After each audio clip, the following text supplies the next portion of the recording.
Good afternoon, everyone. My name is Pranjal Agarwal, and I welcome you all on behalf of entire team of CJ Legal to the CJ Legal Live Meet. CJ Legal is a platform whereby we bring to our subscribers the details analysis of various qualitative aspects of GST and capital.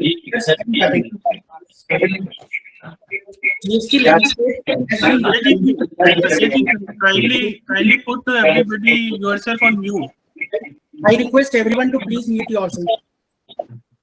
Pranjal, you can also start the recording also. So that has been started. Okay. So GST landscape has been witnessing various changes, including but not limited to introduction of invoice management system, changes brought in by the 54th GST Council meeting, and the reopening of reporting ITC reversal opening balance on the GST portal, etc. Thus, in order to analyze the latest changes and developments under GST and suggest the immediate actionable for the industry, the CJ Legal is organizing its webinar series CJ Legal GST Meet, latest GST updates, including invoice management system and how to best utilize the same. The deliberation shall be taken by CA Chitresh Gupta and CA Shilpi Gupta. CA Chitresh Gupta is a senior member of CJ Legal, having vast knowledge and experience into indirect taxation. And CA Shilpi Gupta is also a senior member of CJ Legal and have been advising various multinational companies in managing their indirect tax compliances. The deliberation shall be followed by the question answer session, and if anyone wishes to ask any question in between of the session, then they may please type the question in the chat box. Now I would like Chitresh Gupta sir to spread the light of knowledge among all of us. Good afternoon, everyone. So, as you all are aware, there are so many changes which are being made in the GST. So, we'll be covering the changes which has been made through the 54 GST Council meeting and the invoice management system.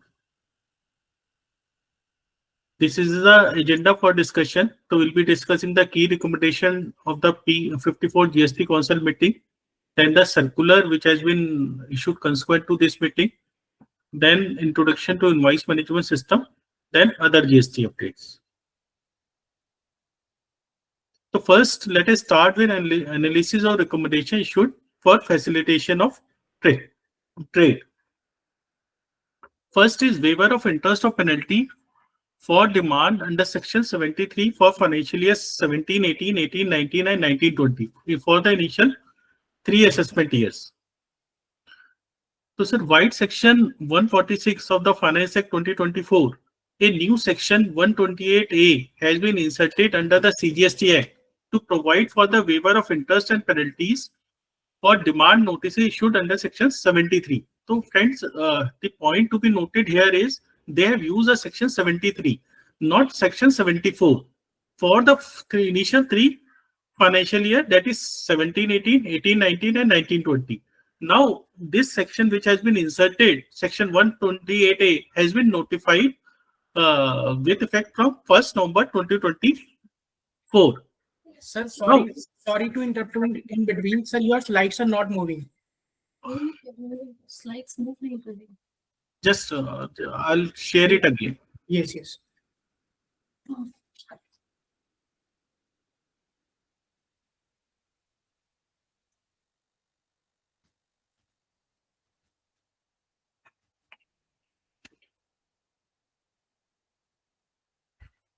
Now my slide is visible to you, Pranjal? So it is not visible. But I have shared it. Still it is not visible? No, sir.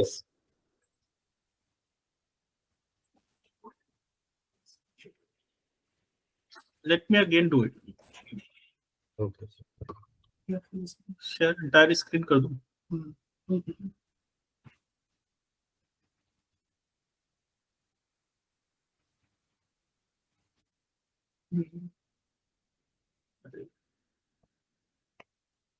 Now it is my screen is visible. Yes, now it is visible. Yes, sir. Yes, sir. Can you just put it on the slideshow mode, right? Now it is moving. Yes. Yes. So this I have covered.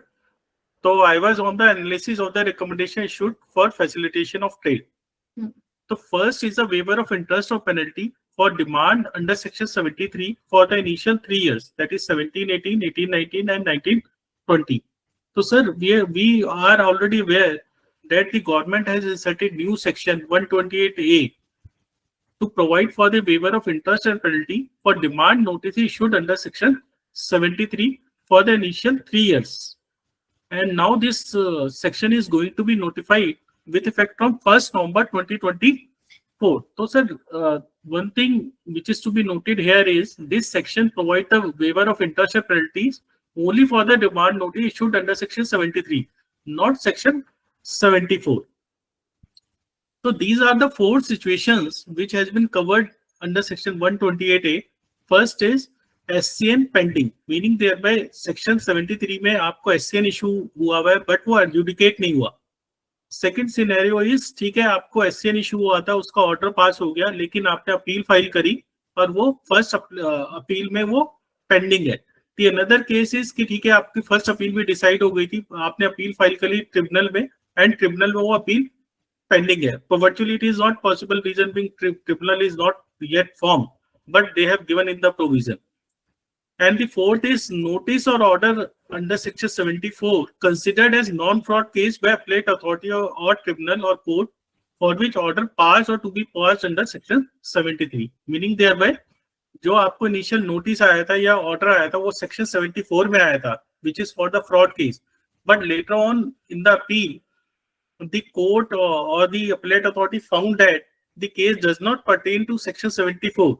So now, when the case does not pertain to Section 74, the case has been converted into Section 73, that is non-fraud case. तो वो cases भी इसमें cover होंगे. So, sir, now as I said, this provision is going to be notified with 1st November 2024. So, as per the latest provision, this scheme will be applicable from 1st November 2024 to 31st March 2025. Meaning thereby, अगर आपको ये benefit लेना है for waiver of interest and penalty का, in that case you have to pay the tax as per notice or order on or before 31st March 2025. And if you do that, then all the proceeding in respect of that notice or order deemed to be concluded subject to conditions. So let us see what are those conditions.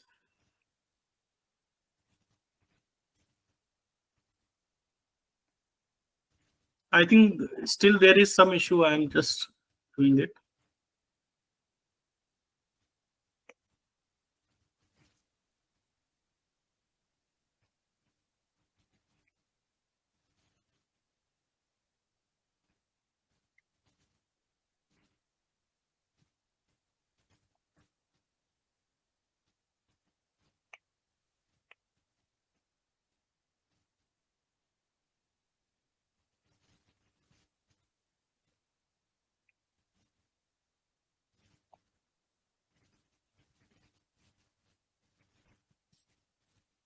My window is visible. Yes, it is. I think system gets hanged in between. Let me know if there is some issue. So what are the conditions? The conditions are it is not applicable in case of erroneous refund. Sir, slideshow कर लीजिए please. I have done the slideshow. I don't know why it is happening. I am already on slideshow. Okay. But slideshow is not happening. No. Let me do it once again.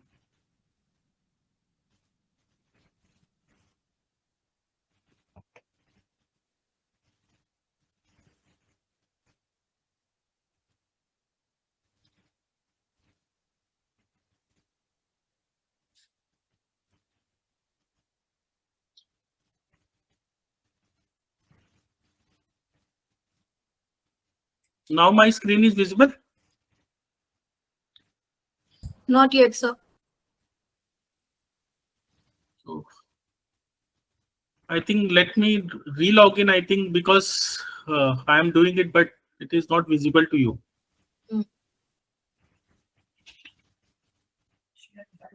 I think should I log out?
Pranjal, am I audible?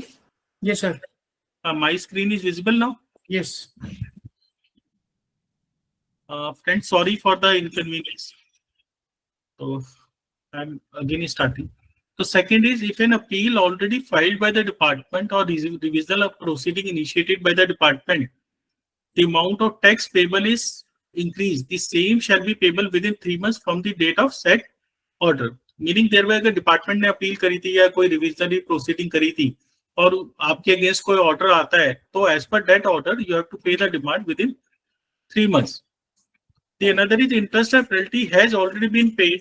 No refund of same shall be available. Meaning thereby अगर आपका पहले कोई notice आया था, आपने interest और penalty already पे कर दी है, तो आपको उसका रिफंड नहीं मिलेगा. Another is appeal or writ petition filed has to be withdrawn by the said person on or before 31st March 2025. Reason meaning thereby the taxpayer can opt this scheme only up to 31st 2025. तो अगर आपने कोई appeal और writ petition file करी है तो आपको 31 मार्च 2025 से पहले उसको विड्रॉ करना पड़ेगा. No further appeal can be filed in the matter and the said matter will be concluded. Now, the GST Council meeting in its 54th meeting has recommended insertion of Rule 164 along with certain forms to clarify certain issues arising out of Section 128A. Then the Council has also recommended issuance of a circular which they have not issued till date to clarify the various doubts in this regard. So what are the actionable for the companies? So companies may review the cases of 17, 18, 18, 19 and 1920 which are pending at various forums and see whether any interest and penalty has been payable So it needs to be analyzed, and if yes, then they definitely get the benefit of section 128A. But friends, one thing may be noted that it looks like the amnesty scheme. It looks like the amnesty scheme not applicable on orders which attain finality, meaning thereby, as per the scheme of section 128A, it looks like the case should be pending at some or other forum. If the order has been passed by the authority and the period for filing the appeal has also been expired and the order has attained the finality, so it looks like the benefit of this provision is not applicable in that case. So it will also cover the cases of interest and penalty also. Sir, you can very Yeah. very slow.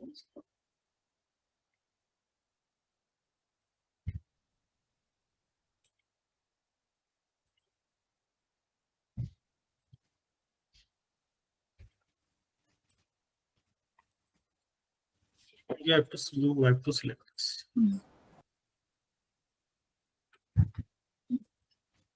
Now you come to that presentation.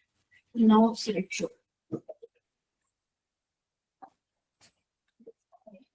Then relaxation in time limit for taking ITC in certain cases. Okay. So, sir, we are already aware the time limit for availing ITC for the initial 4 as financial year, that is 17, 18, 18, 19, 19, 20 and 2021 has been extended and to 30th November 2021. So this was the retrospective change which has been made by insertion of subsection 5 in section 16. So this has been notified. So in that case, if any credit has been availed for these initial 4 years up to 30th November 2021, in that case, that credit will be regularized, and there should not be any disallowance of that ITC as per limitation contained in section 16 subsection 4. So, sir, it is going to reduce the litigation of earlier years, and the cases pending at various forums needs to be analyzed. But, sir, they also said that in the Finance Act that no refund shall be made of all taxes paid or input tax credit reversed. अगर आपने already input tax credit pay कर दिया था या reverse कर दिया था, तो उसका कोई आपको रिफंड नहीं मिलेगा. तो इन दिस केस ऑल्सो अगर आपका केस पेंडिंग है तभी आपको इसका बेनिफिट मिल पाएगा. अगर आपने पे कर दिया तो उसका बेनिफिट आपको नहीं मिलेगा. Then availment of ITC post revocation और cancellation of registration. So, sir, there were certain relaxations which has been provided in this regard by Finance Act 2024 by inserting new subsection 6. So, this amendment has been notified with effect from 1st July 2017. So, I am not going into detail because this has already been covered in our previous webinar.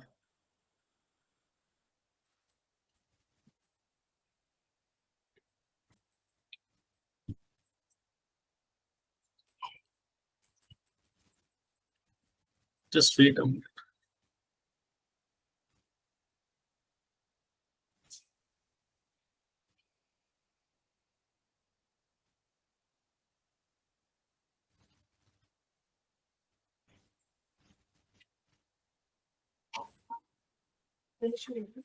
वो hang हो जाता है system again. Now, mechanism for implementation of newly inserted subsection 5 and subsection 6 in section 16 of the CGST Act. Now, the GST Council recommended that a procedure for rectification of order passed earlier shall be notified, meaning thereby अगर आपके case में कोई order pass हुआ था जहां पर आपका जो है डिमांड क्रिएट हो गई थी कि you have availed the ITC after the limitation prescribed under section 16 subsection 4, so in that case the department will specify the procedure for rectification of those orders, and accordingly the relief will be granted to the taxpayer. But till date there is no circular or rule which has been issued by the government in this regard.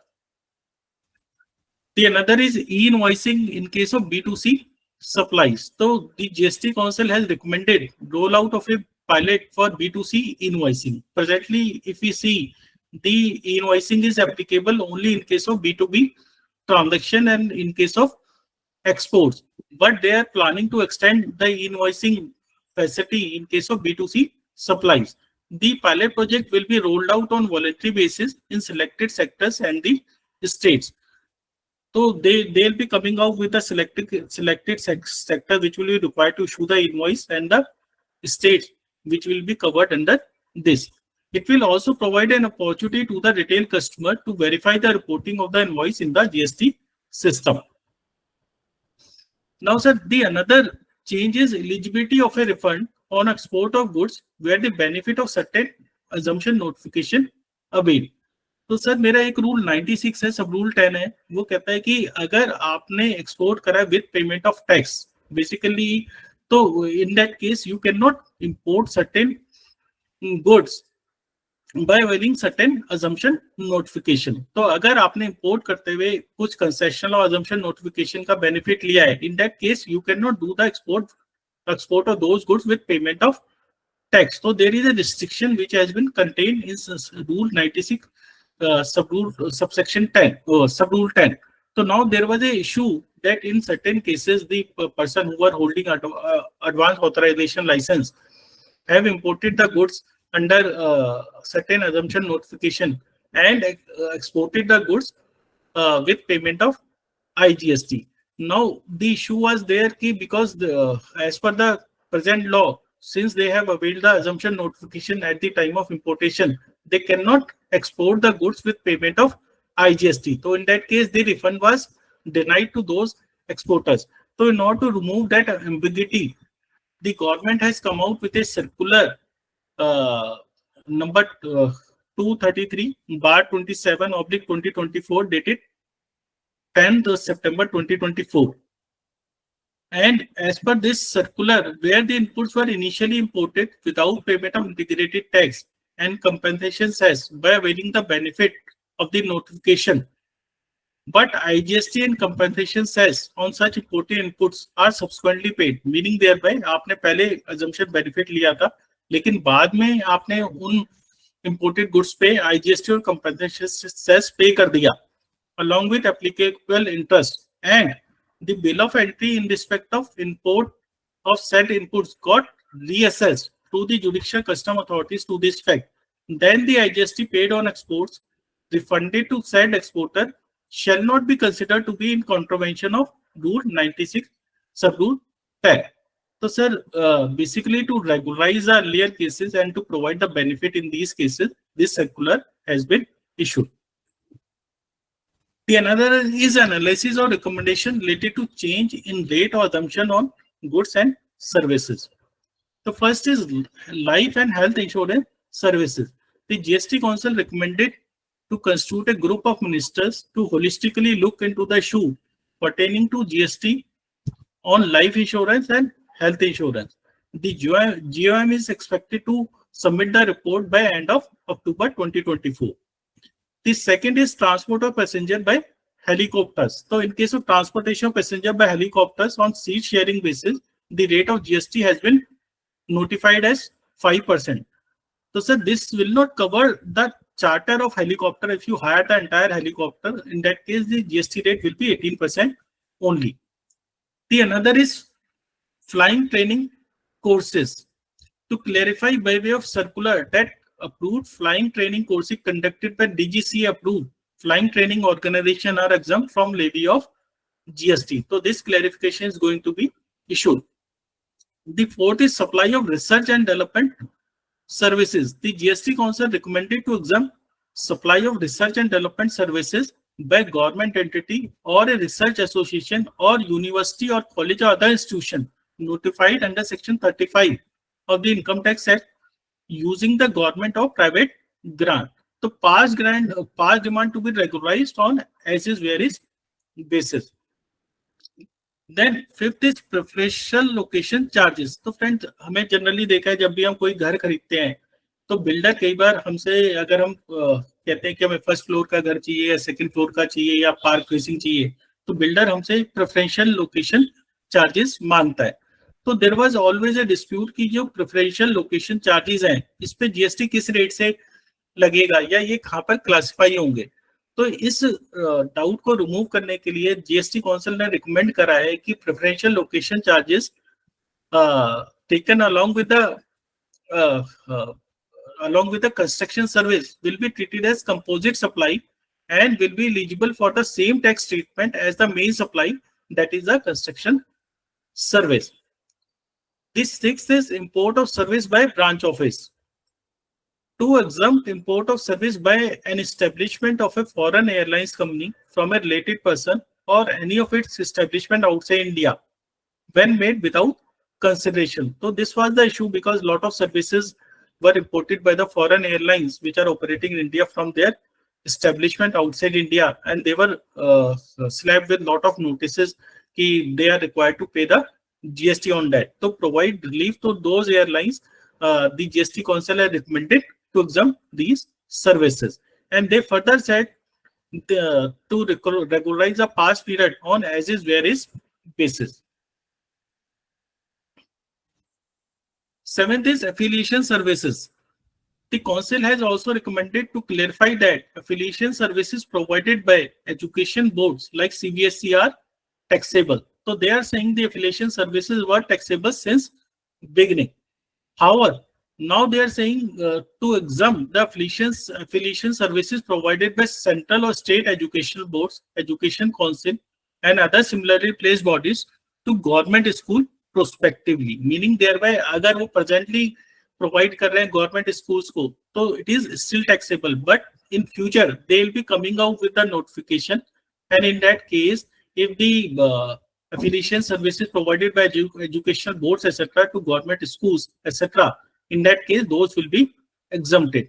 And the issue for the past period, that is from 1st July 2017 to 17 June 2021, to be regularized on as is where is basis.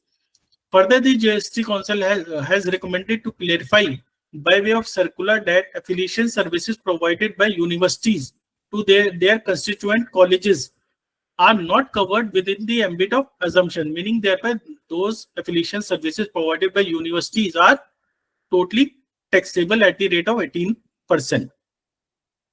Now, renting of commercial property. So, sir, this is going to impact each and every one because generally these kind of transactions are being done in every country, every company.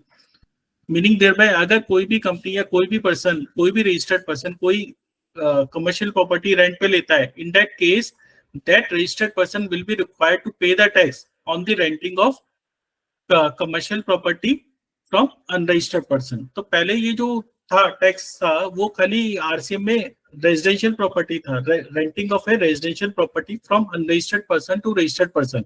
तो उस केस में registered person को tax देना पड़ता था अंदर reverse charge.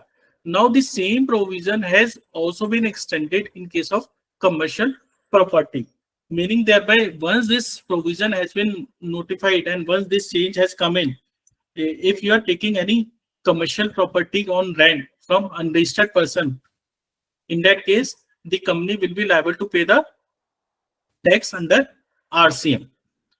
The ninth is ancillary or intermediate services provided by GTA.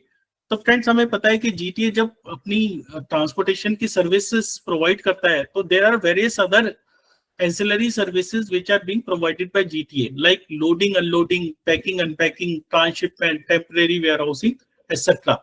So now the question which arose whether these services are part and parcel of transportation services and need to be considered as a composite supply, or whether these services needs to be taxed separately and the transportation service needs to be taxed separately. So in this regard, the council has recommended that if these services are supplied together and it is a part and parcel of the transportation service, so in that case it will be treated as composite supply, and the tax which is applicable in case of composite supply, that is a transportation service, will apply. However, if these services are not provided in the course of transportation of goods and invoiced separately, meaning thereby दोनों अलग-अलग हैं, then these services will not be treated as composite supply of transportation of goods and the tax implication will be different for the transportation service and for other service. Now 10th is other changes, that is film distribution. So the council has recommended to regularize the GST liability for the past period prior to 1st October 2021 on as is where is basis, where the film distributor or the sub distributor act on principal basis to acquire and distribute the films. The another change is with respect to electricity distribution companies like BSES वगैरह जो हमारी दिल्ली में है. Basically, if you know, the supply of transmission and distribution of electricity by transmission and distribution utilities by these companies are exempt under GST. Now, the question which arose was that there are various ancillary services which are being provided by these electricity distribution companies, like electricity connection charges, rental against electricity meter, testing fees for meters, transformers and capacitors, labor charges from customer for shifting of meter, etc. So now the question which was coming before the courts and for the litigation is that whether the ancillary services which are being provided by these companies will be treated as part and parcel of supply of transmission distribution electricity service, or whether these are separate service and to be taxed separately. So there were a lot of litigation which has been going on, and the cases were pending in the high courts. So in that case, now in order to remove the ambiguity and provide a certainty in the law, the council has recommended that these ancillary services which has been provided by transmission and distribution electricity companies will be treated as composite supply and will be exempted from GST, and the disputes for the past period to be regularized on as is where is basis. Then now let us see the changes with respect to rate on goods. Namkeen excluded and expanded savory food products. So in these cases, the GST rate has been reduced from 18% to 12% at par with namkeens. So I am not going into detail in this. Then cancer drugs, the rate has been reduced from 12% to 5%. Then another is metal scrap. It is important. In case of metal scrap, the reverse charge mechanism is to be introduced for supply of metal scrap by unregistered person to registered person. Similarly, like the commercial property, if renting of commercial property, if supply of metal scrap is made by unregistered person to registered person, in that case, the registered person shall be liable to pay the tax under reverse charge. Further, a TDS of 2% will be applicable on supply of metal scrap by the registered person in B2B supply. So friend, for this till date, no notification or no changes has been made in the GST law, but very soon they'll be coming out with the changes. Then fourth is roof mounted package unit air conditioning machine for railways. So rate on this will be 28%, and the cars and motorcycle seats. So the council has clarified on the car seat, the present rate is 18%, which is classifiable under 9401, and they also recommended that the rate on car seat is going to be increased from 18% to 28% to bring the parity between the GST rate on car seats and motorcycle seats. Now let us come to the another section, analysis of circular issued on 10 September 2024.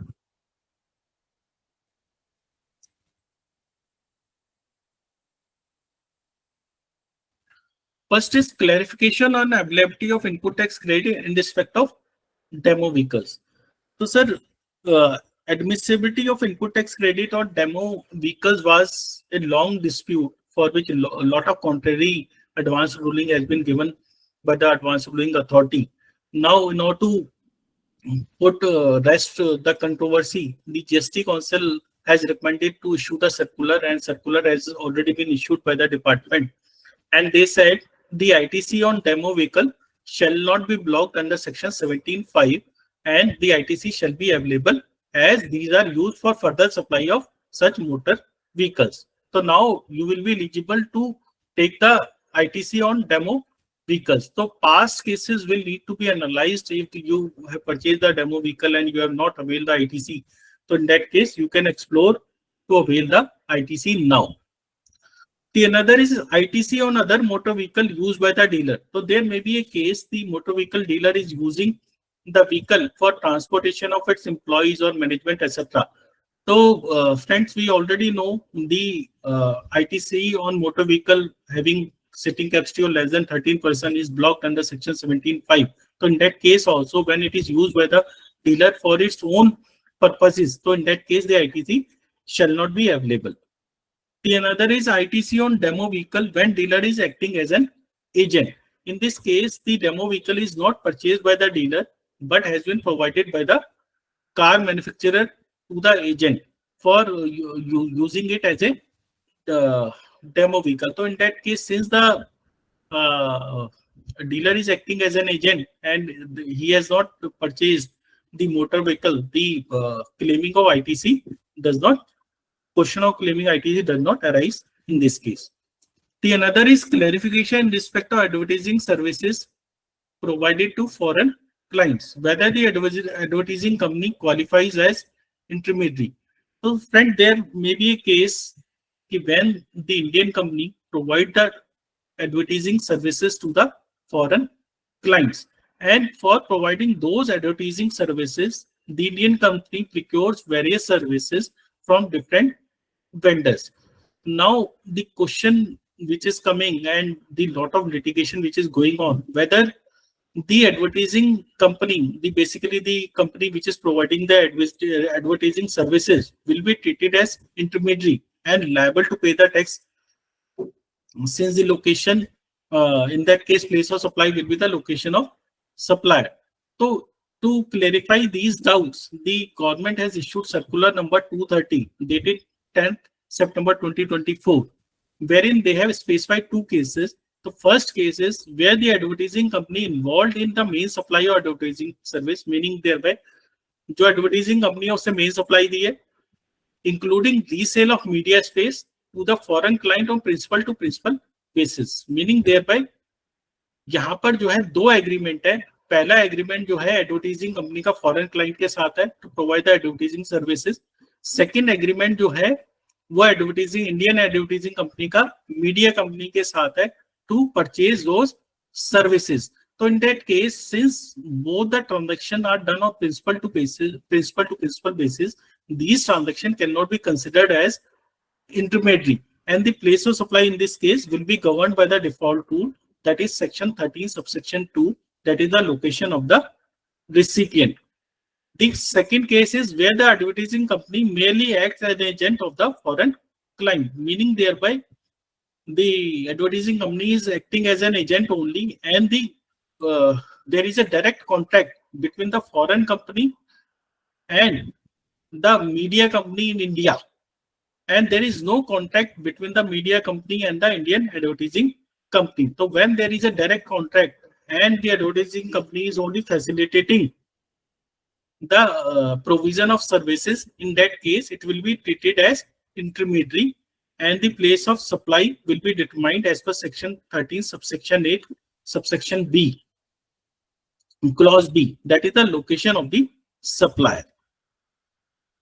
Then another circular has been issued by the government for clarification of place of supply for data hosting services. Again, in case of data hosting services, lot of litigation was going on. What will be the place of supply in these cases? So circular number 232 has been issued. And in this case, the government has clarified that the place of supply for data hosting services provided by data hosting service provider located in India to overseas cloud computing service provider need to be determined according to default provision.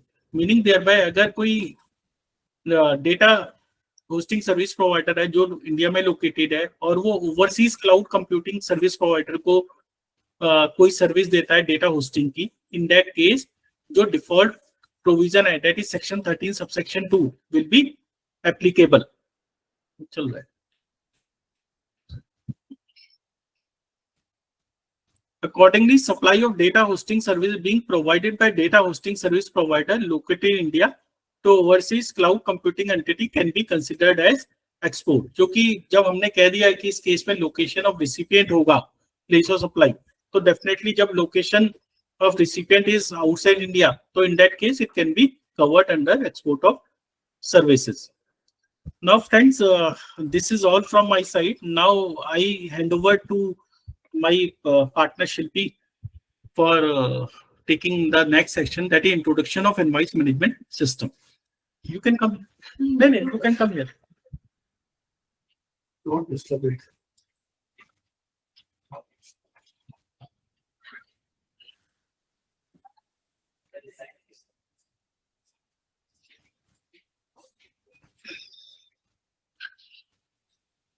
Hello, I hope my voice is audible and my screen is visible to all of you.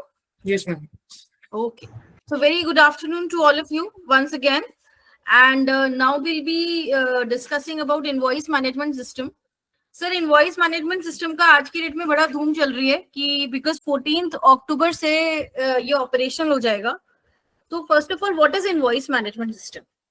Sir आपको अगर ध्यान हो 2017 में GST आया था और in the concept note of the GST returns it was said कि supplier invoices देगा और सप्लायर इनवॉइसेस जीएसटीआर 1 में फाइल करेगा. उसके बाद ये इनवॉइसेस डायरेक्टली फ्लो होंगी रेसिपिएंट के डैशबोर्ड पे, जिसे वो एक्सेप्ट रिजेक्ट कर सकता है. And basis on the action which is taken by the recipient, supplier फिर से उन इनवॉइसेस को मॉडिफाई कर सकता है and then the GSTR 1 will be filed. So the and post that GSTR 2 will be there and then GSTR 3. Now the thing was कि जब 2017 में जीएसटी पोर्टल आया तो GSTR 2 and GSTR 3 never saw the light of the day and we came with GSTR 3B. So subsequently government ने GSTR 2A, GSTR 2B introduce की. In fact from 1st January 2022 onwards it is mandatory कि अभी आपको credit जो लेना है वो GSTR 2B के बेसिस पे ही लेना है. So one of the major issue which was faced by the industry was कि industry के पास कोई recourse available नहीं था. जो GSTR 1 में फाइल हो गया वही 2B में फ्लो हो गया और उसके बेसिस पे एक्सेप्ट उनको क्रेडिट को रिकंसाइल करना पड़ता था. So there was lot of mismatches. So now the government has come out with invoice management system. उसका क्या ऑब्जेक्टिव है? First, recipient will be having some say. Recipient, this is basically providing you a medium for supplier and recipient communication. Recipient can accept the invoices, he can reject the invoices, or he can put the invoices on pending if there is some kind of a disagreement between supplier and the recipient. So the objective is to reduce the ITC mismatches. अभी आप देखेंगे, आप पहले GST 3B में as per circular 170 all other ITC अगर हम बात करें तो डोमेस्टिक आईटीसी में हम कंप्लीट वैल्यू ऑफ 2B दिखाते हैं और नीचे रिवर्सल्स दिखाते हैं, राइट? सो रिवर्सल्स दो वजह से होते हैं. अगर हमें कहीं भी हमें लगता है कि हम कोई आईटीसी नहीं ले सकते basis the point fact that it is not in our books of accounts, और if there is any disagreement with the vendor. So now अभी 2B की वैल्यू आप डिटरमिन कर सकते हैं by through your actions of accepting, rejecting the invoice or putting the invoice on hold. So how this system works, let us see. First of all, ये कब operational होगा? तो सर दो एडवाइजरीज आ चुकी हैं. पहली एडवाइजरी 3 सितंबर को आई थी जिसके बेसिस पे आईएमएस को 1 अक्टूबर को ऑपरेशनल होना था, which has not happened right now. The next advisory came on 17 September 2024. According to it, IMS will be operational from 14th October 2024. So current advisory यही है. 14 अक्टूबर 2024 का मतलब है जब मेरी सितंबर की 2B रिलीज होगी उसी टाइम IMS भी ऑपरेशनल हो जाएगा. Now, how can you access invoice management system? First of all, कौन से taxpayers इस IMS के डैशबोर्ड को यूज कर पाएंगे? All the regular taxpayers, including the SEZ units and the developers, and the casual taxpayers. So non-resident taxpayers के लिए ये IMS functionality available नहीं है. It can be accessed under GST portal under returns. अगर आप देखेंगे इस स्क्रीन को तो रिटर्न्स के under invoice management under IMS dashboard available है. Now once you click on this link, it will have two views. it will appear like this. अगर आप देखेंगे there is an inward supply and there is an outward supply. Inward supply is for the recipients and उसी supplier के जो भी outward supplies पे जो actions लिए जाएंगे वो यहाँ दिखेंगे. Currently inward supplies का ही link operational हो रहा है. Outward supply GSTN will come out at the later point of time. Now let's come to inward supplies. जब आप IMS का पोर्टल डैशबोर्ड खोलेंगे तो कुछ इस तरह से दिखेगा. You will see all other ITC, inward supplies from ISD, import of goods. Inward supplies from ISD, import of goods IMS में currently नहीं flow हो रहे हैं. So you will only see the domestic ITC. So it will have various headings like B2B invoices, invoices amendment, debit note amendment, credit note amendment, invoices under from the e-commerce operators under section 9(5). उनके amendment. तो ये आपको specifically different heads में दिखेंगे. ये सब clickable ये सब लिंक्ड इनवॉइसेस हैं. आप जब इन पे क्लिक कर तो आपको इसके पूरे डिटेल्स दिखेंगे. Now if you will see on the right hand side there are 4 specific columns. No action, that means वो रिकॉर्ड्स जिन पे कोई एक्शन आपने नहीं लिया. Action number of records which are accepted, rejected or pending. So by default जब आप GSTR 1 या 1A आपका supplier फाइल करेगा तो वो no action में आएगा. And once you take an action on this, it will come under the respective tables. So अब यहाँ पे डेटा कब फ्लो होगा? जब GSTR 1 या 1A में आपका डाटा सेव हो रहा है. So think about the scenario. If e-invoicing is applicable on you, आपने अपने ERP से या अपने SAP से या अपने अकाउंटिंग सॉफ्टवेयर से आपने e-invoice बनाया. द मोमेंट आपका e-invoice बना वो ऑटोमेटिकली GSTR 1 में रिफ्लेक्ट होना शुरू हो गया. द मोमेंट वो GSTR 1 में रिफ्लेक्ट होना शुरू हो गया वो आपके IMS के डैशबोर्ड में भी दिखना शुरू हो जाएगा. बट यस, जब तक आपका e-invoicing होगा, अगर e-invoicing आपके एप्लीकेबल नहीं है तो जब आप अपने GSTR 1 में डेटा सेव करेंगे तब यहाँ पे आपको दिखना शुरू हो जाएगा. सो सेव्ड और filed whichever is earlier. Now suppose an invoice is saved but at the time of filing of GSTR 1 or 1A आपने अपने invoices में कोई एडिटिंग कर दी. तो जो आपने एडिटिंग करी वो यहाँ पे जो है उसका एक्शन हो जाएगा. दैट मीन्स सपोज अगर आपके पास आपने GSTR 1 आपने जब e-invoicing करा तो एक इनवॉइस आई जो वेंडर ने रिजेक्ट कर दी. अभी जैसे मैंने एज ए रेसिपिएंट मैंने उसको रिजेक्ट कर दिया. नेक्स्ट, बट जब मैंने GSTR 1 फाइल किया सप्लायर ने तो उस इनवॉइस को उसने ठीक कर लिया. he has corrected that invoice. Then that invoice will be shown under no action and then you will have to take the action again on that particular invoice. अगर आप किसी भी B2B सेक्शन को आप खोलेंगे तो आपको list of GSTN wise suppliers दिख जाएंगे. सो सप्लायर, उनका इनवॉइस नंबर, उनका invoice type and again you will have 3 actions which you can take: accept, reject or pending. Right, by default वो नो एक्शन में रहेगा. तो अगर आपने एक्सेप्ट, रिजेक्ट या पेंडिंग तीनों में से कोई एक्शन नहीं लिया तो at the time when GSTR 2B is generated by default उसको डीम्ड एक्सेप्टेंस मान लिया जाएगा. तो it is very important that we take an action on the invoice. अगर नहीं तो वो डिफॉल्ट एक्सेप्टेंस हो जाएगी. Now how will data flow in IMS? Invoice save होगा GSTR 1 या 1A में by the supplier. It will appear on the IMS dashboard. This we have already discussed. अब आपके पास क्या ऑप्शन है? Accept invoice. अगर आपने invoice को accept किया, then you can reject the invoice. You can keep it pending, or if you don't take any action, then it is default. So by the moment IMS पे कोई dashboard पे invoice आई, वो पहले no action पे आएगी, and then you will have 3 other options. In case you don't take any of the 3 actions, then it will remain in no action taken. Now what will be the impact? अगर आपने accept करी invoice तो उसका क्या impact होगा? Accepted invoice will move to GSTR 2B and it will also get auto-populated in GSTR 3B as eligible input tax credit. Reject invoice will not flow into 2B and it will not be populated in 3B. The next is keep it pending. Keep it pending will remain on the IMS dashboard till the statutory time limit for that invoice has not expired as per section 16 subsection 4. So जब तक आप उसे कब तक pending रख सकते हैं? Late us से अभी हम currently we are in October. So अगर हमारी 24-25 की इनवॉइस है तो हम उसे 20th नवंबर की 3B यानी 14th नवंबर को जो हमारी 2B जनरेट होनी है, हम तब तक उसको पेंडिंग रख सकते हैं. उसके बाद हम अगर the moment 30th November expire होता है, वो ऑटोमेटिकली हमारे डैशबोर्ड से नहीं दिखेगी. It will not populate. Now, since these invoices or the documents are kept in pending, it will not get auto-populated in GSTR 3B. No action taken. Now, suppose at the point of GSTR 2B generation, there are certain invoices which are in no action taken.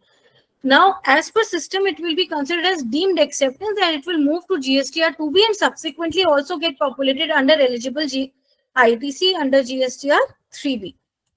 The next thing is, अभी कौन सा ऐसा data है जो directly 2B में जाएगा और IMS में आएगा ही नहीं. So, ये सारे वो ट्रांजैक्शंस हैं जो IMS में नहीं आएंगे. First of all, data flowing through GSTR 5, non-resident taxpayers, data flowing through GSTR 6, ISD, imports का डेटा. So, imports का credit आपको 2B में दिखेगा, but it will not come in IMS. So, there is no concept of accepting or rejecting those things. Similarly, RCM invoices. Docs where ITC is ineligible due to place of supply. So the thing is, it is an IGST transaction, but the place of supply is not the state in which you are registered. Docs where ITC is ineligible due to section 16 subsection 4. So ITC, because the time limit has expired, the ITC is not available. And docs where ITC is to be reversed on account of rule 37A. Now the next thing is, we have got a dashboard. Now I have lots of invoices. I am a large taxpayer. What are the facilities available to me for reconciliation? So these are the various facilities currently available in the IMS dashboard. First is the search facility. You can search through any criteria. It can be invoice number, it can be GSTI invoice, it can be anything. So you can do the search facility. Then there is also an option of filtration. So from GSTI invoice आप filter कर सकते हो, जैसे आप normal Excel में करते हो. Invoice type से filter कर सकते हो. Status regular है, deemed export है, उसकी status से कर सकते हो. And what is the source? उससे भी आप कर सकते हो. So this is, then you can do multiple selections. आपको एक invoice को नहीं select करना है. आप multiple invoices पे जाके आप select कर सकते हो. यहाँ पे आ जाएगा आपके header में आ जाएगा except the number of reject और pending. So आप चाहें तो multiple bulk level पे acceptance या rejection या pending में भी कर सकते हैं. But आपको individual checkbox को tick करना पड़ेगा. Now, if you want to select all the records of any particular page, there is an option. जैसे आप Gmail पे अपने normal mail boxes पे करते हैं, आप header पे select कर लीजिए, checkbox select कीजिए, तो option आएगा. Do you want to select all the records of current page or all records of all the pages? If you want, then if you proceed, then you can do the bulk acceptance, rejection, or put them in the pending status. Then, sir, normally क्या होता है? Not all records need to be accepted, not all records need to be rejected, or not all records need to be put on pending. And there are multiple records. So there is an option to download all this data in Excel. जब आप IMS की details को Excel में download करते हैं, तो आपके पास हर sheet का एक अलग हर सेक्शन की एक अलग शीट बन जाती है. So you will have one sheet for B2B invoices, one for amendments, just similar to what you see in your GSTR 2B. So इसे आप Excel में डाउनलोड कर सकते हैं. You can review it, basis your purchase register. You can decide on what all actions you have to be taken, and then you do. But the actions need to be taken on the dashboard itself. अभी there is no concept of uploading. आप download करके matching कर सकते हैं manually या through the software, but जो भी action आपको लेना है, whether it is acceptance, rejection, or putting it on hold, or even no action, every action needs to be taken on the dashboard itself. There is also an option of reset data. अगर आपसे कुछ गलती हो गई है, you want to reset the data once again, that is also quite available. Then suppose मैंने कोई invoice 14th को एक्सेप्ट कर ली, but then there is some issue, I found that मेरे से गलती से एक्सेप्ट हो गई, I want to reject it, then I till the time my GSTR 3B is not filed, I can reject it. But since 14th को already GSTR 2B generate हो गया है, तो I have to do a compute GSTR 2B to so that my GSTR 2B is recalculated and all the actions which I have taken is recorded in that GSTR 2B. Now, what are the cases? I hope things are clear. Any issues till date?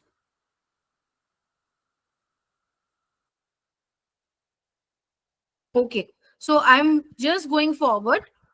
So what are the cases where pending action is not allowed by the recipient? Sorry ma'am, जो अभी आपने कहा कि जो हमारी गलती से मतलब हो गई हाँ 14 तक, अगर हाँ। आफ्टर 14 तो वो अगर हम रिमूव करेंगे तो फिर वो रिकैलकुलेट होगा। 14th को अगर आप रिमूव करेंगे तो बेटर है रिकैलकुलेट कर लीजिए, बिकॉज 14th की मॉर्निंग में GSTR 2B system automatically generate कर देता है। हाँ, तो जब भी 14th या 14th से लेके 20th तक आप कुछ भी चेंज करते हैं IMS में, it is advisable you do a compute GSTR 2B so that उन चेंजेस का इफेक्ट इसी मंथ के GSTR 2B में आ जाए। तो वहाँ ये ऑप्शन मिलेगा? बिल्कुल, ये देखिए आप देखिए कंप्यूट GSTR 2B का ऑप्शन है। अच्छा, ठीक है। So I will take this. I will take. Excuse me, ma'am. I will take. Yeah, please. Ma'am अगर मैंने एक बार ही ये एक्सेप्ट कर लिया एंड उसके बाद सप्लायर ने GSTR 1A फाइल करके उस इनवॉइस पर्टिकुलर इनवॉइस को अमेंड कर दिया, राइट, देन फिर क्या ऑप्शन है मेरे पास? तो ये हम आगे सिनेरियोस में लेंगे, so your question will be answered and in case still the query is there we have a query round, but I hope the things are clear till date, right? या so I am going bit further. हम सारी queries को लेंगे sir. इसमें IMS is a new system, तो there are definitely going to be lot of issues. So the next point is instances where pending action is not allowed. अब देखिए आपके पास 3 एक्शंस हैं, एक्सेप्टेंस, रिजेक्शन एंड पेंडिंग। इन cases में pending action allowed नहीं है by the recipient. Now this is as per the FAQ which has been circulated by GSTN। Original credit notes, अगर कोई क्रेडिट नोट इशू है उसे आप पेंडिंग नहीं रख सकते, आइदर यू एक्सेप्ट इट और you reject it. Then upward amendment of credit note irrespective of the action taken by the recipient on the original credit note. अगर क्रेडिट नोट के through upward amendment हो रहा है, that means your ITC is getting reduced, you cannot put them on pending, accept or reject. Downward amendment of credit note if original credit note was rejected. अगर original credit note आपने reject कर दिया है और उसके बाद supplier ने उस credit note को reduce कर दिया, then you cannot put it on amendment, accept or reject. Downward amendment of invoice or debit note where original invoice note was accepted by the recipient and respective GSTR 3B has also been filed. अगर original invoice या debit note accept कर रखा है recipient ने and 3B has also been filed, then अगर invoice की value reduce करते हैं या डेबिट नोट की वैल्यू रिड्यूस करते हैं तो आप उसे पेंडिंग नहीं रख सकते, एक्सेप्ट इट और reject it. Then the next part is amendment of invoice note और डेबिट नोट ऑन IMS। पहले मैंने इनवॉइस बनाई, उसको मैंने फिर अमेंड किया।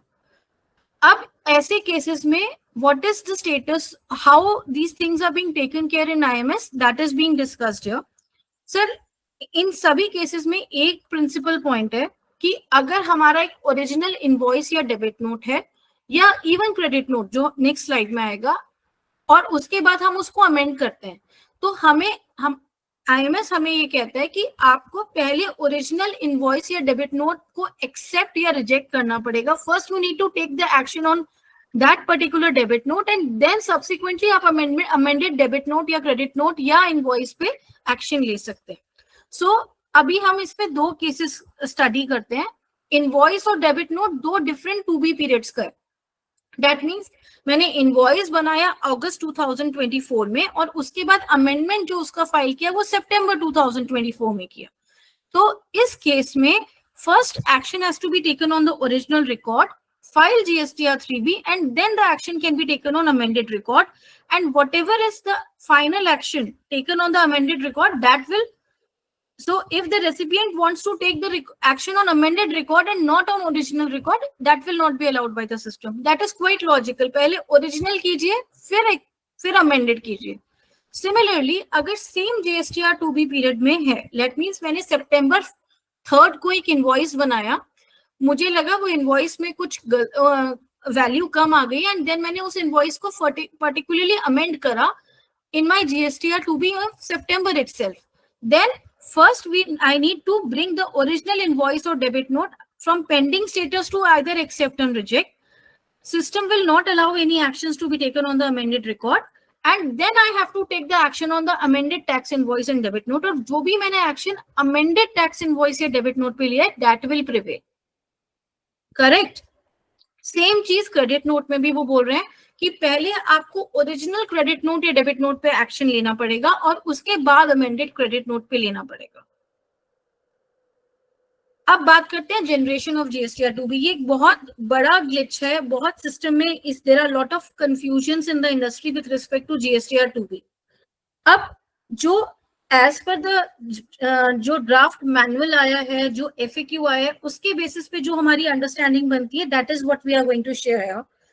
All records which are accepted और या फिर no action taken before 14th of following month, यानी अभी हम अक्टूबर में बैठे हैं, तो सितंबर की जितने भी रिकॉर्ड्स 14th अक्टूबर से पहले आपने एक्सेप्ट करे हैं या no action taken. Now in case हम यहाँ पे 14th अक्टूबर की बात नहीं करते, let us talk of November.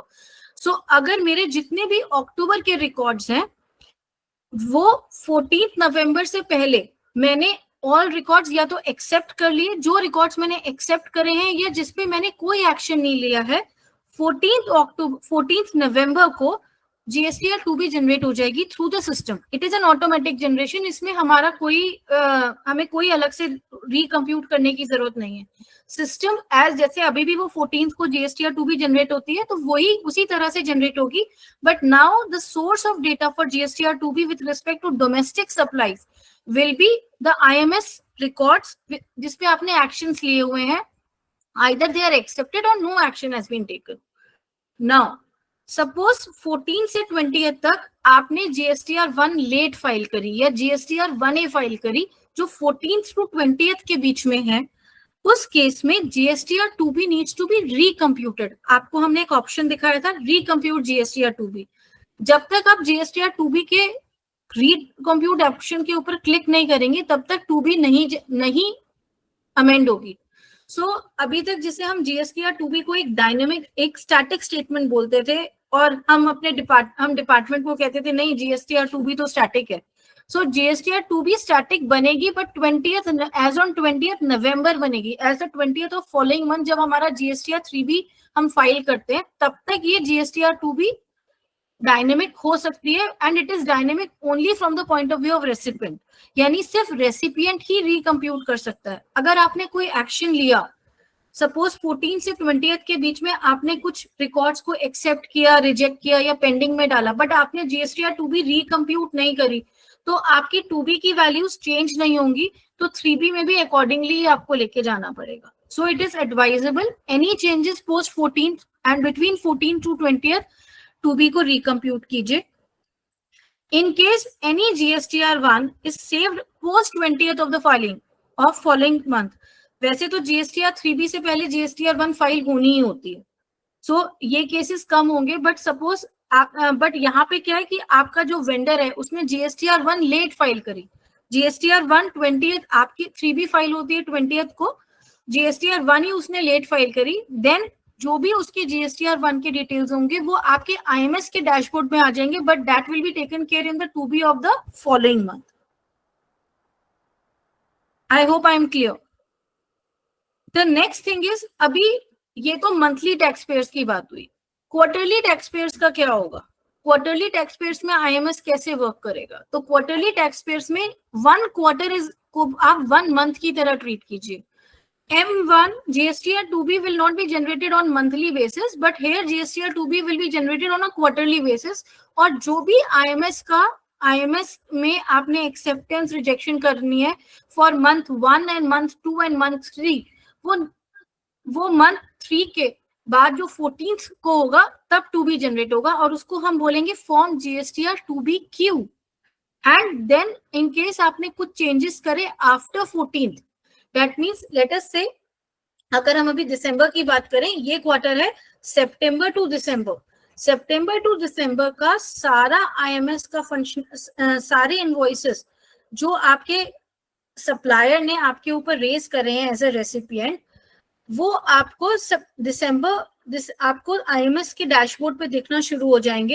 And whatever action which you have taken till 14th of January, उसके बेसिस पे टू बी जनरेट होगी।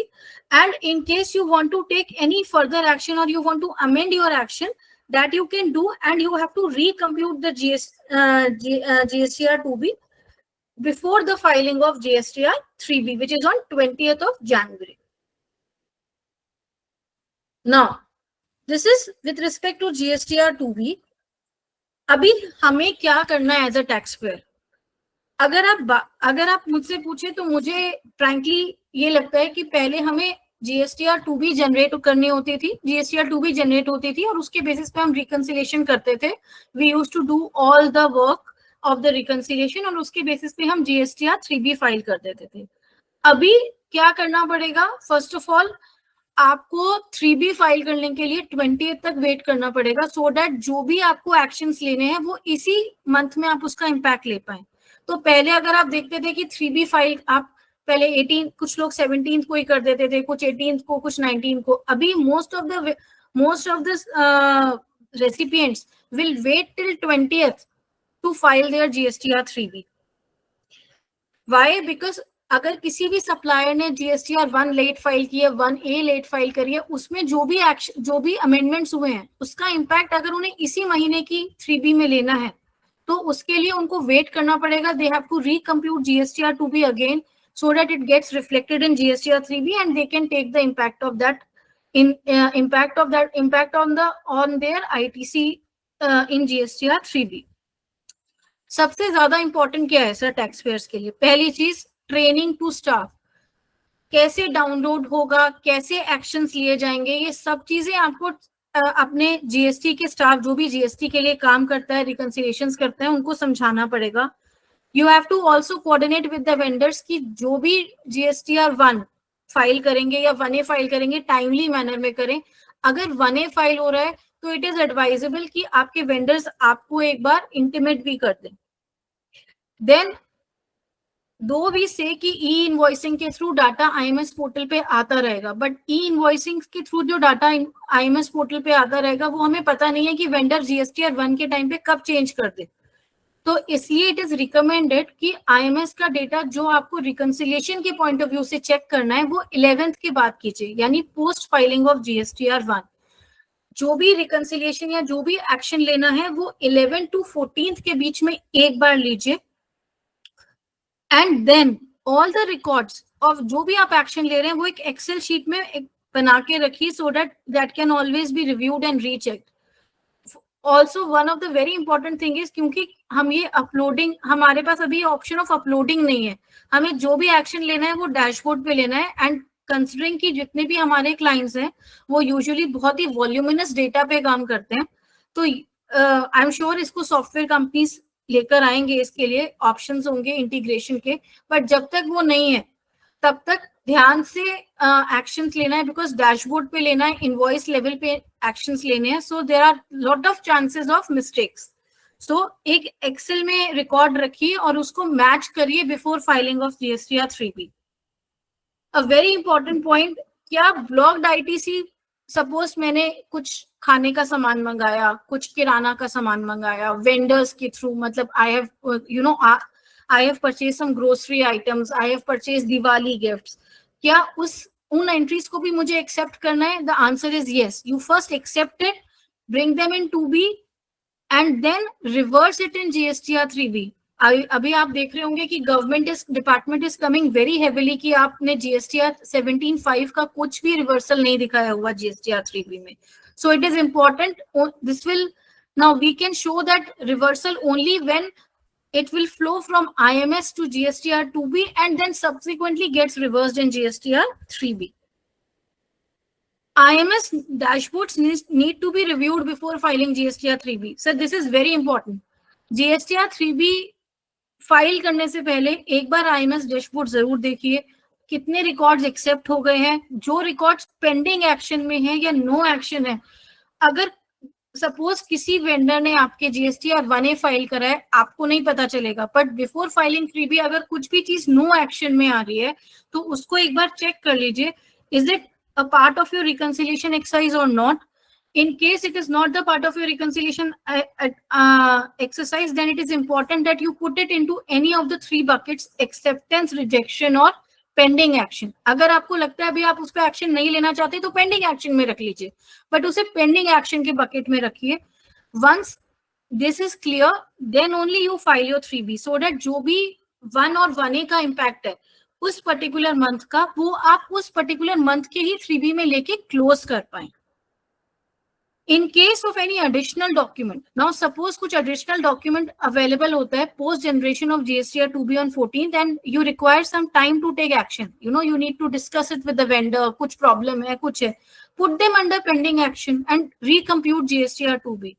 3B फाइल करने से पहले बाय आप इस चीज को मान लीजिए, ये एक स्टेप बढ़ा लीजिए अपने GSTR 3B फाइलिंग से पहले, रिकम्प्यूटिंग GSTR 2B irrespective whether you have taken any action or not subsequent to generation of GSTR 2B on 14th, so that कोई भी अगर आपने एक्शन लिया है and it is in a part of your records, then your 2B will be recalculated, it will represent the correct value and it will be very close to your purchase register. Now, what are the various issues which are open? अभी क्या problems हैं? Sir, IMS एक नया system है, जब हम काम करेंगे तो प्रॉब्लम ज्यादा समझ में आएगी. First very important thing is, sir usually हमारे क्लाइंट्स जो है उनके पास बहुत लार्ज ITCs होते हैं, invoices ranging in thousands, 10,000s even. So there should be a facility for bulk upload. मैंने एक्शन लिया एक्सेल में, उसको मैंने अपलोड कर दिया, अभी वो ऑप्शन नहीं है. So there is a lot of chances for incorrect action being done. Now, what is the fate of rejected invoices, debit note, credit note? The moment we reject an invoice, will it automatically increase the supplier's liability? The answer is no, or the answer is still not very clear. What will happen to it? अभी जो draft manual में दिख रहा है वो सिर्फ ये दिख रहा है कि सप्लायर्स के डैशबोर्ड पे दिख जाएगा कि वो इनवॉइस रिजेक्ट हुई है, and that functionality is also yet to be developed. So, जो इनवॉइसेस आप रिजेक्ट करते हैं, the only point is it will not flow in my GSTR 2B. But उससे सप्लायर को इंफॉर्मेशन जाएगी या नहीं जाएगी, अभी इस पे कोई क्लैरिटी नहीं है. अर्लियर सर GSTR 2B एक स्टैटिक स्टेटमेंट थी, ये मैंने पहले भी बोला. 14 तारीख को आप 2B डाउनलोड करते थे, रिकनसाइल करते थे और 3B फाइल कर लेते थे. अभी क्या होगा, पहले हम 14 तारीख को 2B डाउनलोड कर, पहले हम 14 तारीख को GSTR 2B बनेगी, हम 11 से 14 के बीच में जो हमने एक्शंस लिए होंगे उसके बेसिस पे GSTR 2B बनेगी. तो first level of reconciliation will happen between 11 to 14th. Then second reconciliation will happen somewhere between 17 to 19, so that अगर कोई एडिशनल कुछ डेटा आ गया है, एडिशनल अमेंडमेंट हो गई है, कुछ भी चीजें, उसका हम इम्पैक्ट ले पाए. Definitely first reconciliation will be much more voluminous, second might be lower, but yes अभी रिकंसिलिएशन मल्टीपल हो जाएगी. आप एक ही चीज को पहले एक बार रिकंसिलिएशन करते थे, आप मल्टीपल टाइम्स करेंगे. सो बेसिकली और GSTR 2B रिकंसिलिएशन में 1 से 2 स्टेप और इंक्रीज हो गए by virtue of this IMS. So it needs to be seen. Now ये अगेन एक ओपन इशू है अभी कि अगर सप्लायर ने, अगर मैंने कोई इनवॉइस है जिसे मैंने IMS में वो आया, मैंने उसको एक्सेप्ट कर लिया, अभी वो GSTR 1 में वो अमेंड कर देता है and recipient does not take any action on the same, whether that invoice will flow in the GSTR 2B of this month or following month. अब मेरा GSTR 2B जनरेट हो गया है जिसमें मैंने उस इनवॉइस को एक्सेप्ट कर लिया है. उस अमेंडमेंट के बेसिस पे मेरा ITC रिड्यूस होगा या डिक्रीज होगा, इसका impact 2B of this month में होगा या फॉलोइंग मंथ में होगा, this is still a question. Once IMS will become operational, only then such questions can be answered in a clear manner. एक और बहुत इंपॉर्टेंट इशू सर, आज की डेट में डिपार्टमेंट GSTR 2B की रिकंसिलिएशन एक्सपेक्ट करता है कि हम RCM इनवॉइसेस की भी करें. RCM इनवॉइसेस की जब हम GSTR 2B की रिकंसिलिएशन करते हैं तो हमें पता चलता है कि कुछ ऐसे वेंडर्स हैं जिन्होंने हमारे ऊपर हमारे GSTR 2B में उनकी इनवॉइसेस रिफ्लेक्ट हो रही है, बट हमने उनसे कभी सर्विसेज नहीं ली. Now the thing is we have the recourse available in the form of IMS by rejecting domestic supply invoice, but domestic inward supply invoice. But अगर मेरा एक RCM सप्लाई इनवॉइस है जिसे मैं एक्सेप्ट नहीं करना चाहती, जिसमें मैं कुछ पेंडिंग एक्शन करना चाहती हूँ, I do not have any recourse, and department expects us to pay RCM on such transactions also. So this is I'm sure department will definitely come out with such kind of a scenario for RCM invoices also. I'm really expecting it, but abhi nahi hai. The other GST update is ITC reversal opening balance. Sir आपको पता होगा कि अभी जब ये circular आया था, circular 170, ये जुलाई 2022 में आया था, जिसके बेसिस पे आपको GSTR 3B में डिस्क्लोजर करना था, whereby all other ITC में आपको 2B की टोटल वैल्यू दिखानी थी. उसके बाद आपको नीचे रिवर्सल दिखाना था of all the invoices which are appearing in 2B but it is not a part of your purchase register. And then वो invoices का जिनका आपका रिवर्सल हुआ है, जब वो परचेज रजिस्टर में रिफ्लेक्ट करेंगे आप उसे रिक्लेम कर सकते हैं. So the thing objective of the government was to make sure कि जो भी आपने रिवर्सल किया है वो आप रिक्लेम कर लें. And according to the government उनका GSTR 2B is your virtual purchase register. आपका परचेज रजिस्टर के बेसिस पे सिर्फ आप मैचिंग करते थे, गवर्नमेंट सिर्फ 2B को मेन बेस लेके चलती थी. अभी क्या हुआ, आपने अभी जुलाई 2022 से कुछ लोगों ने इसको स्टार्ट करा, GSTR 2B में ऑल अदर ITC में 2B दिखाया, फिर उसको रिवर्स किया.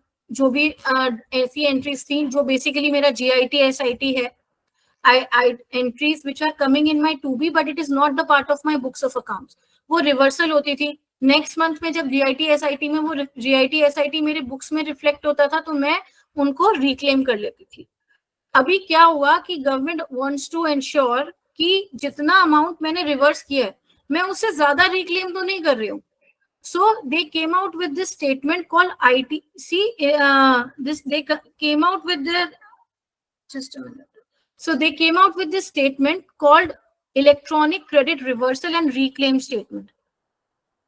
तो उसमें हम क्या दिखाते थे, हर महीने हमने कितना रिवर्स किया और हमने आगे कितना रिक्लेम किया. So at any point of time, if the balance turns negative, then the demand can be raised on the taxpayer. अभी जुलाई 2023 में they came out with this statement and they said कि आप इसमें अपना ओपनिंग बैलेंस डाल दीजिए. उस time काफी लोगों ने ओपनिंग बैलेंसेस डाले, क्योंकि why opening balance has to be put in, because जो लोग circular 170 was applicable from August 2022, August 2022 से लेके जुलाई 2023 में ये स्टेटमेंट आई है. अगस्त 2022 से जुलाई 2023 तक जो भी मैंने रिवर्सल्स किए और रिक्लेम किया वो गवर्नमेंट को आइडिया नहीं है. Government also was not sure कि वो बिल्कुल करेक्ट है या नहीं है. So that is the reason they said कि ओपनिंग बैलेंस आप चेंज कर सकते हो, कंसिडरिंग कि जुलाई 2023 में वो क्या बैलेंस था जो मेरे 2B में था, मैंने उसको रिवर्स करा था बट मैंने अभी उसको रिक्लेम नहीं करा है. So what is the amount which is reversed but yet to be reclaimed as on July 2023. उस टाइम हमें टाइम दिया गया, नवंबर तक का ही टाइम था लास्ट ईयर, बट कुछ लोगों ने डाला, कुछ लोगों ने नहीं डाला. अभी गवर्नमेंट ने फिर से अपॉर्चुनिटी दी है. Now this opening balance can again be reported as for ना ओपनिंग बैलेंस अभी भी जुलाई 2023 का ही रिपोर्ट करना है. This opening balance can be reported from 15 September to 31 October और उसको हम अमेंड कर सकते हैं 30 नवंबर तक. सो it is expected from us that हम जुलाई 2023 का ओपनिंग बैलेंस कैलकुलेट करें और इसमें डालें. एंड मोस्ट इम्पॉर्टेंटली, अगर आप सर्कुलर 170 नहीं फॉलो करते हैं तो पहले फॉलो करना शुरू कीजिए, because I have seen there are lot of companies who are still not following circular 170. So that is for the day. I hope the updates are loud and clear. So now over to Pranjal. Thank you, ma'am. Thank you, sir, for insightful and informative deliberation. Now we shall proceed for the question answer session. If anyone having any question, then they may raise their hand or ask the question one by one.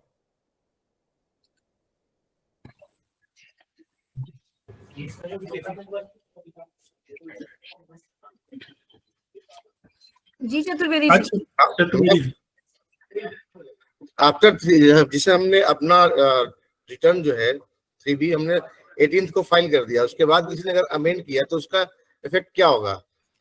Sir 100% clear नहीं है ये अभी, because draft जो manuals आए हैं वो manual भी इन्होंने ड्राफ्ट IMS मैनुअल करके भेजा हुआ है.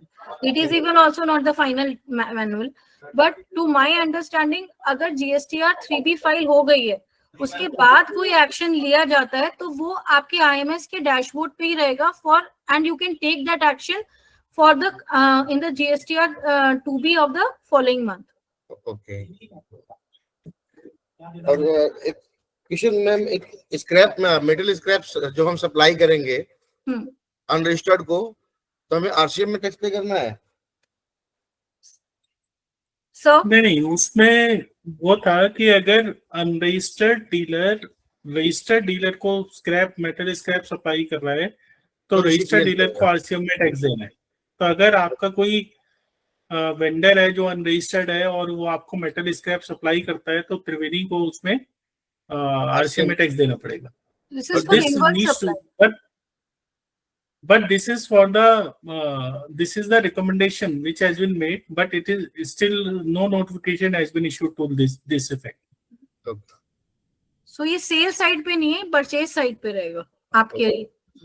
और जो 2% TDS है ये भी अभी रिकमेंडेशन में ही है ना? फिर से ये भी रिकमेंडेशन में अभी नोटिफाई नहीं हुआ है. अभी नोटिफाई नहीं हुआ. Okay sir.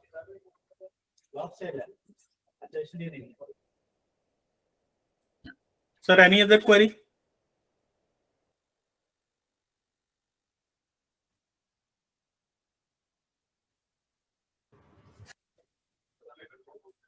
No Subrata ji, कोई क्वेरी?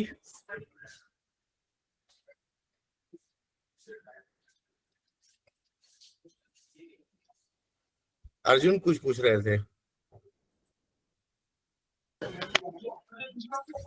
सेम डिले वाला ही था कि अगर 1A उसने बाद में फाइल किया, मान लीजिए मैंने एक्शन ले लिया उस पर, अगर 1A उसने बाद में अमेंड कर दिया इनवॉइस को, उसका क्या इफेक्ट होगा?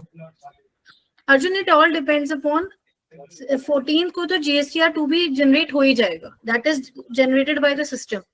अगर वो चेंज उन्होंने before your filing GSTR 3B लिया और वो एक्शन आपने देखा, उसके बेसिस पे आपने जो भी चेंज था उसके बेसिस पे आपने एक्शन लिया, you have to recompute your GSTR 2B and then file your 3B.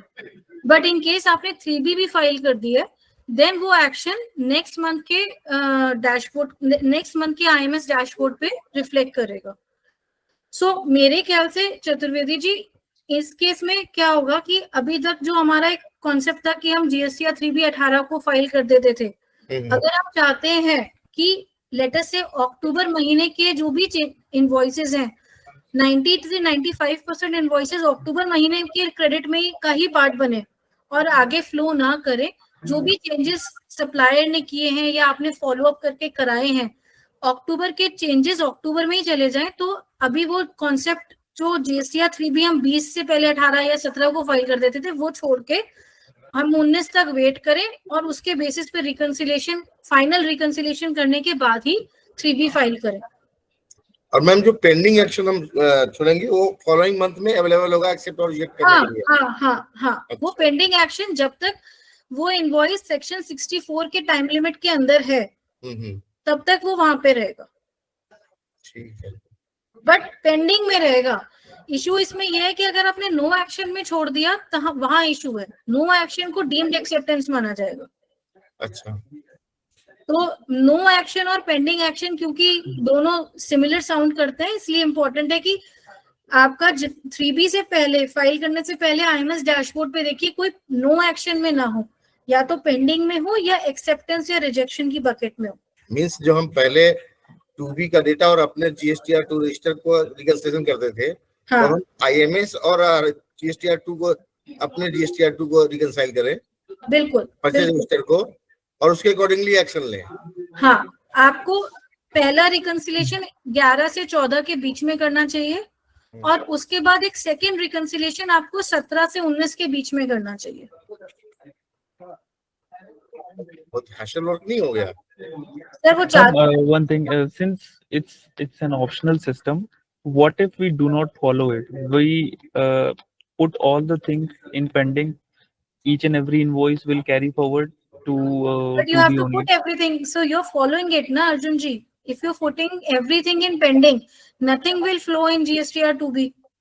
And if you do not put anything, if you put everything in no action, then everything is it is Everything deemed will be deemed accepted. everything. और the moment आपने इसमें एक चीज और भी है, देखिए it's optional system, but very soon may be the government may make it mandatory. But one thing we all are aware that the GSTN operates on a different law, which is different than the law notified by the parliament. So, Right. in fact, you see there are a lot of notices which are being served. That there is a mismatch between the ITC claimed in GSTR 3B vis-a-vis GSTR 2A. जबकि हम शुरू से कहते आ रहे हैं 2A is not a valid legal document, but it is a system generated notices and they are issuing the notices and generating the difference, and you are required to reply those notices. So ठीक है, you are giving the legal submission, but still there are notices. So this is going to happen in IMS case also. Of course. Moreover, मुझे ये भी लगता है इसमें कि अगर आपने किसी इनवॉइस पे नो एक्शन किया एंड वो डीम्ड एक्सेप्टेंस होके 2B में फ्लो हो गई, तो डिपार्टमेंट आपको बोलेगा कि हमने तो आपको अपॉर्चुनिटी दी थी, we have given you facility for accepting और रिजेक्टिंग इट और कीपिंग इट ऑन पेंडिंग।